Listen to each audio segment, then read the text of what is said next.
Cinema రంగులు మార్చినట్లు రాజకీయాల్లో కూడా రంగులు మార్చేది అలవాటు చేసుకున్నారు. ప్రజలు తెలుసుకున్నారు.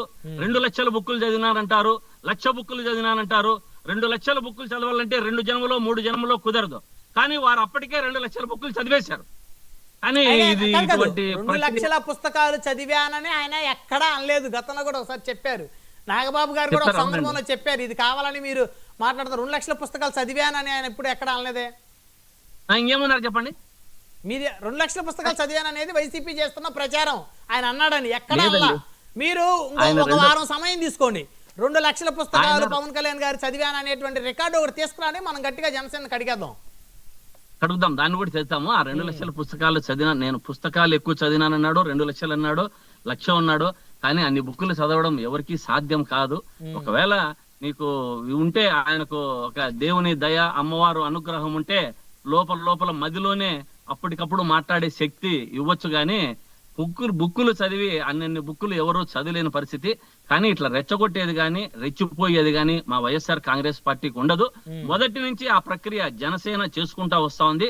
జనసేన తమ్ముళ్ళు కూడా, వారు జన సైనికులు కూడా అదే మన యథా రాజా తదా ప్రజ అన్నట్టు వారు కూడా అదే విధంగా అందరినీ కొట్టుకుంటూ తిరుక్కుంటూ వెనకల బైకులకు వెనకల ఇది వేసుకుంటూ ఇట్లాంటివన్నీ జరుగుతున్నది, రెచ్చగొడుతున్నది ఎవరనేది ప్రజలేం కళ్ళు మూసుకొని లేరు.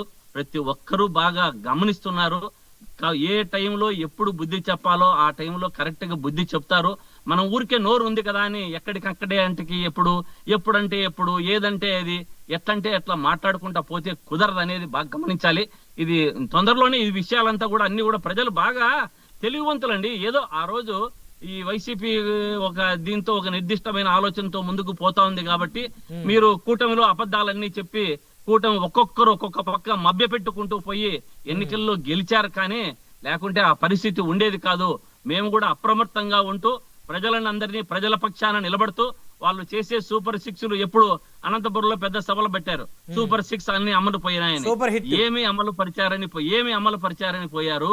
దాంట్లో అరోకరో 1, 2, 3 చేసి అన్ని చేసినట్టు అంతంత డబ్బులు ఖర్చు పెట్టుకొని ఎవరి సొమ్మని ఒక్కొక్కరు ఒక్కొక్క హెలికాప్టర్, ఒక్కొక్కరు ఒక్కొక్క ఫ్లైట్ ఇప్పటికి కూడా చెప్పరు. మేము అధికారికంగా మేము తీసుకోవడం లేదు, మా సొంత ఖర్చులతో తిరుగుతున్నాము అని చెప్పండి. జగన్మోహన్ రెడ్డి గారు హెలికాప్టర్ అయ్యో వాపోయి హెలికాప్టర్ లో పోతున్నాడు, ఫ్లైట్ లో పోతున్నారు అన్నాడు. ఇప్పుడు ఒకరు కాదు, ఒకరికి 2, 3 పోతున్నారు. ఓకే శ్రీకాంత్ గారు, సరే మీరు అడిగారు, ఈ టాపిక్ రైజ్ చేశారు కాబట్టి మనం డిస్కస్ చేద్దాం. జగన్మోహన్ రెడ్డి గారు ఎక్కడికి వెళ్ళినా హెలికాప్టర్ లో వెళ్తున్నారా? హెలికాప్టర్ మీద వెళ్తున్నారా? అవునండి.